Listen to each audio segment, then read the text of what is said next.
This is IGN. Another fine outing for Gerry B as he treks through the apocalypse. This is your IGN review of Greenland 2 Migration by Matt Fowler. Gerard Butler and Morena Baccarin are back as the extinction-surviving Garrities in Greenland 2 Migration, now joined by Roman Griffin Davis as their son Nathan. In this above-average sequel to 2020's Greenland, our first family of the apocalypse must find a new home after their quaint, claustrophobic years of living in a bunker get dangerously disrupted by moving tectonic plates. There are about as many crazed, unbelievable moments here as one can expect from a global disaster flick.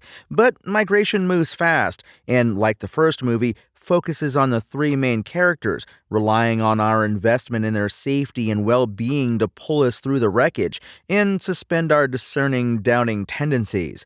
The horrors and hazards in migration are found in the ravaged post-apocalyptic world itself, from violent natural threats to the evils of desperate humans, and the story does a nice job of staggering, varying, and escalating these obstacles. It should be mentioned, though, that Nathan's diabetes, which was a major part of the first film, only gets lip service here, presumably so that new complications can be explored. Ultimately, in wasteland adventure like this, it doesn't matter if it's comet fragments or radiation storms or zombies. By the way, there are no zombies, to be clear. The message is simple. Outside is bad and shelter is good. The goal for John and Allison Garrity is to get their son to a possible paradise so that he can actually live and not just survive. Yes, the ginormous Clark Comet crater itself could contain a viable, thriving environment free of toxins and disasters, but it will mean getting all the way to southern France. Migration doesn't forge new ground or break any molds, but it is a mindful continuation that hits the right emotional notes and provides some solid jumps.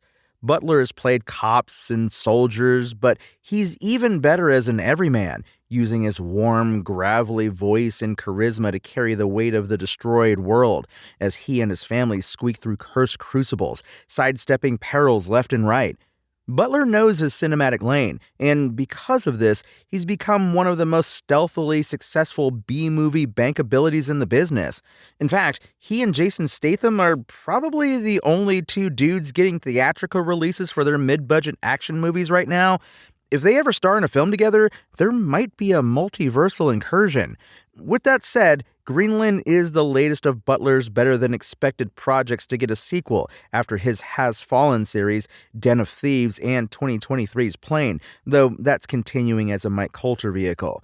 And Greenland worked in the first place both because of Butler's anchoring presence and the fact that the story focused on the Garrity family instead of just treating the story like a one-man show. Morena Baccarin is a big reason why the first movie resonated, with Allison sharing the spotlight as a full character during the global turmoil. Migration recognizes the importance of its three principal leads, and especially John and Allie's bond. It's a lean dystopian machine, swiftly taking our heroes through moments of brief chaos and briefer calm, as they take a huge risk in betting on the crater containing some sort of natural utopia. Migration isn't as ferocious as, say, 28 Days Later, but it's also not cornball like most Roland Emmerich end times movies. It resides in a safe, enjoyable middle that's both violent and bloodless. Director Rick Roman Waugh, who, yes, does have a Jason Statham movie coming out at the end of the month, keeps a confident hand on the wheel, providing only the necessary, and delivering some cool, harrowing set pieces, like the Gorge Ladder moment shown at IGN.com. For those wondering if there was actually a story to tell after the first Greenland, the answer is yes, especially if you felt the first film was possibly leading up to a big character moment that never happened. Migration puts the Garrities through it again, while also closing the Clark Comet hellscape book in a satisfying manner. The apocalyptic has now become the post-apocalyptic in Greenland 2 Migration, with Gerard Butler and Morena Baccarin once again proving to be a thriving, followable force among the ruined wastelands of Earth. Beset on all sides by all types of dangers, the family briskly traverses the scorch, exploring fears and providing tears. Migration is a preposterous yet grounded thriller thanks to good performances and centered on a desperate, hopeful plight. Honestly, watch the first movie. It's fun, but you actually don't have to have seen it to enjoy Migration. Greenland 2 Migration's IGN score? 7 out of 10. Thanks for listening to IGN. My name is Tony Jackson, and for the latest Greenland 2 migration updates, visit us at IGN.com. Spoken Layer.